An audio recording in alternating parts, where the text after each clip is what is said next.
vamos a hablar de la discapacidad auditiva, la cual se define como la pérdida o anormalidad de la función anatómica o fisiológica del sistema auditivo, generando una discapacidad para oír, lo que implica un déficit en el acceso al lenguaje oral.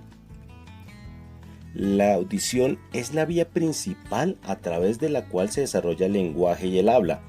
Por lo tanto, cualquier trastorno en la percepción auditiva del niño o de la niña va a afectar su desarrollo lingüístico y comunicativo, así como sus procesos cognitivos.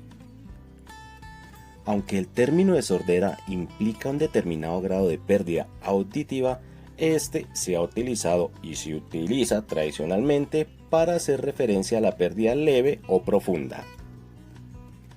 La discapacidad auditiva se puede producir por causas prenatales como orígenes hereditarios u orígenes genéticos, causas neonatales como la anoxia neonatal, que es la privación o disminución del oxígeno al cerebro, la ictericia neonatal, que es el aumento de la coloración amarillenta de piel y de mucosas, y la prematuridad.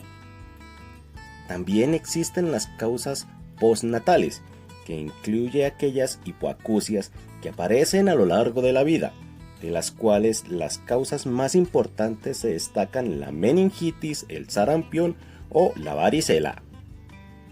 ¿Qué es la sordera y la sordomudez? Podemos decir que la sordera es alguien que sufre la pérdida de la audición o no cuenta con la capacidad de oír.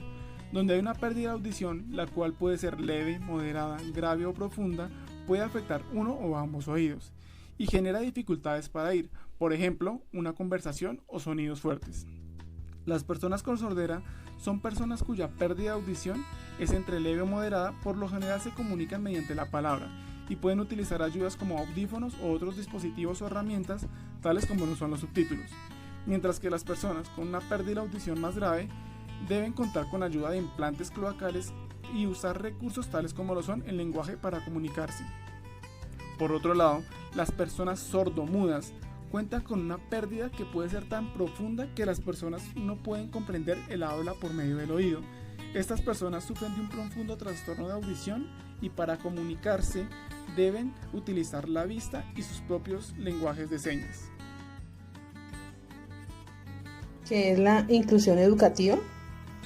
La inclusión en educación consiste en un proceso que busca suplir las diferentes necesidades de todas las personas que reciben educación, con el fin de generar mayor participación en el aprendizaje, actividades culturales y de la comunidad, y así reducir la exclusión en el sistema educativo.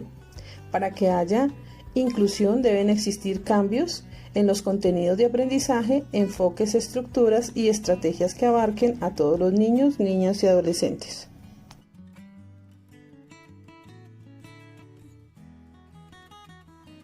Es importante trabajar con esta población porque pueden ser niños, jóvenes y adultos con las mismas oportunidades y metas. Estos pueden ser un familiar o un amigo el cual tenga esta condición, y por ello es supremamente importante conocer cuál es su canal de comunicación que les permitirá expresar sus ideas, sentimientos u opiniones. Esto genera una equidad entre todos y permite tener una educación inclusiva.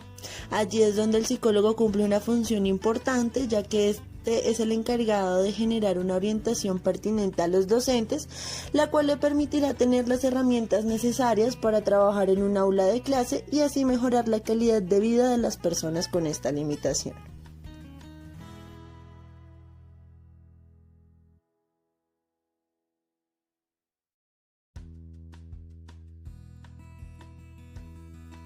Se estima que hay 72 millones de personas con sordera en todo el mundo.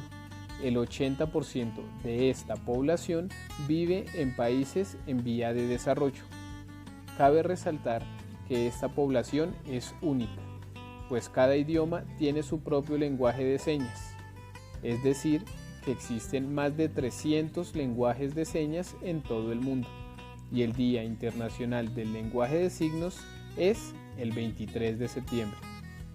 En Colombia, de acuerdo a una proyección estadística del año 2019, se estima que hay 553.000 personas con sordera.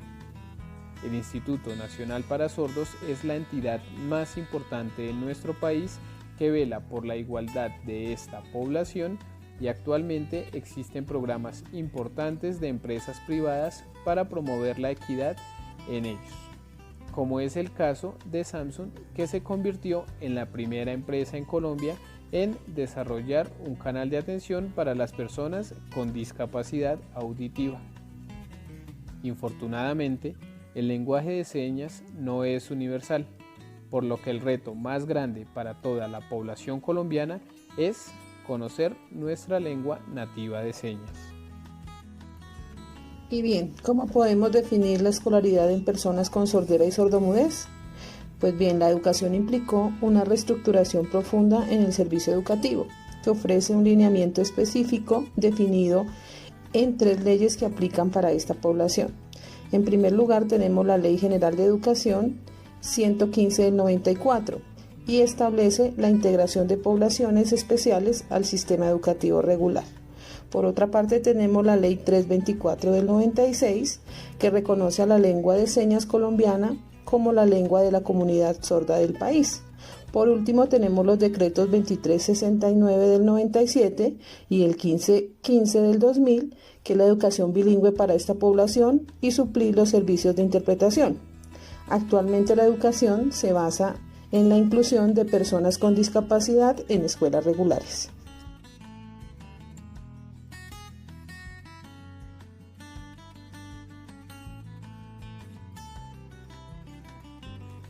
Una de las estrategias que puede adoptar el docente en cuanto a la educación de los estudiantes con sordera o sordomudez es anticipar la información sobre lo que se va a hacer, es decir, un qué, y la forma en que se puede hacer, es decir, un cómo.